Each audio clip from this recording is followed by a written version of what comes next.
warahmatullahi wabarakatuh. Halo semuanya, kembali lagi bersama saya Syakira Anissa, salah satu siswa perwakilan Tantangan Literasi Leksan Bedas tahun 2024.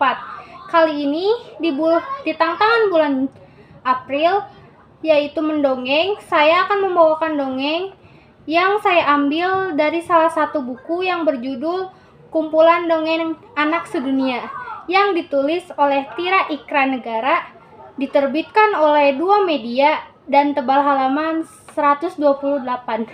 Untuk mempersingkat waktu, saya akan langsung saja membacakan dongeng yang berjudul Balas Budi Burung Bangau.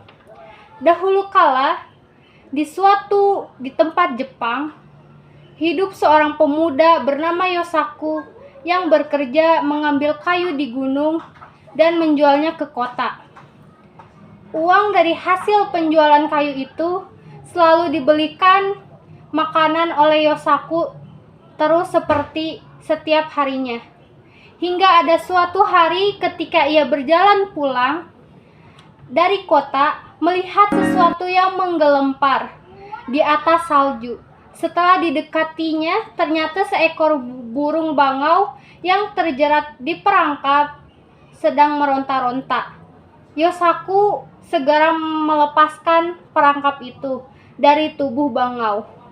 Bangau itu merasa senang dan gembira.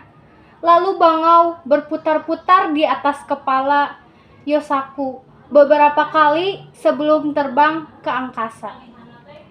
Karena cuaca yang sangat dingin, sesampainya di rumah, Yosaku segera menyalakan tungku api dan menyiapkan makanan malam.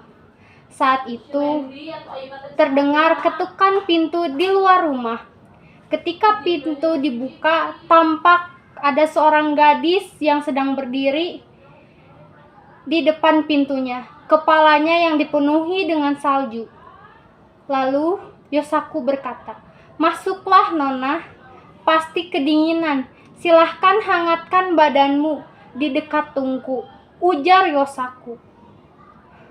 Dan Yosaku bertanya, "Nona, mau pergi kemana sebenarnya?" Tanya Yosaku. "Aku bermaksud mengunjungi temanku, tetapi karena salju turun dengan lebat, aku jadi tersesat. Bolehkah aku menginap di sini malam ini?" Dan kata Yosaku, "Boleh saja, Nona, tapi aku ini orang miskin, tak punya kasur dan makanan," kata Yosaku. "Tidak apa-apa, aku hanya ingin diperbolehkan menginap." Kemudian gadis itu merapikan kamarnya dan memasak makanan yang enak. Ketika terbangun keesokan harinya, gadis itu sudah menyiapkan nasi. Yosaku berpikir gadis itu akan segera pergi. Ia merasa kesepian. Salju masih turun dengan lebatnya. Tinggallah di sini sampai salju reda.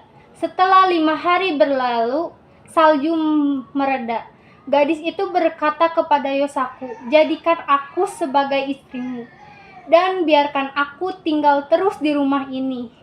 Yosaku yang merasa bahagia menerima permintaan itu, dan si gadis itu berkata, "Mulai hari ini, panggillah aku Otsuru," ujar si gadis. Setelah menjadi istri Yosaku, Otsuru mengerjakan pekerjaan rumah dengan bersungguh-sungguh. Hingga suatu hari, Otsuru meminta suaminya Yosaku untuk membalikannya benang karena ia ingin menenun. Otsuru mulai menenun. Ia berpesan kepada suaminya agar jangan sekali-kali mengintip ke dalam penyekat tempat Otsuru menenun. Setelah berhari-hari menenun, tanpa makan dan minum, Otsuru keluar. Kain tenunnya sudah selesai. Ini tenunan Ayaniki Shiki. Kalau dibawa ke kota, pasti akan terjual dengan harga mahal. Yosaku sangat senang karena kain tenunnya dibeli dengan harga yang cukup mahal. Sebelum pulang, ia membeli bermacam-macam barang untuk dibawa pulang. "Berkat kamu, aku mendapatkan uang sebanyak ini," Terima kasih istriku, tetapi sebenarnya para saudari Gardi yang di kota menginginkan kain seperti itu lagi. Baiklah, akan aku buatkan, ujar Otsuru. Kain itu selesai pada hari keempat setelah Otsuru menenun. Tetapi tampak Otsuru tidak sehat dan tubuhnya menjadi kurus. Otsuru meminta suaminya untuk tidak memintanya menenun lagi. Di kota, sang saudari dagang minta dibuatkan kain satu lagi untuk kimono tuangan putri. Jika tidak ada, maka Yosaku akan dipenggal lehernya. Hal itu diceritakan Yosaku pada istrinya. Baiklah, akan kubuatkan lagi, tetapi hanya satu helai ya, kata Otsuru. Karena cemas dengan kondisi istrinya yang semakin lemah dan kurus, setiap menenun, Yosaku berkeinginan melihat ke dalam ruangan tenun. Tetapi ia sangat terkejut ketika yang dilihatnya di dalam ruang menenun ternyata seekor bangau sedang mencabuti bulunya untuk menenun, hingga badan bangau itu hampir gundul, kehabisan bulu. Bangau itu akhirnya sadar dirinya sedang diperhatikan oleh Yosaku. Bangau itu pun berubah wujud kembali menjadi Otsuru dan akhirnya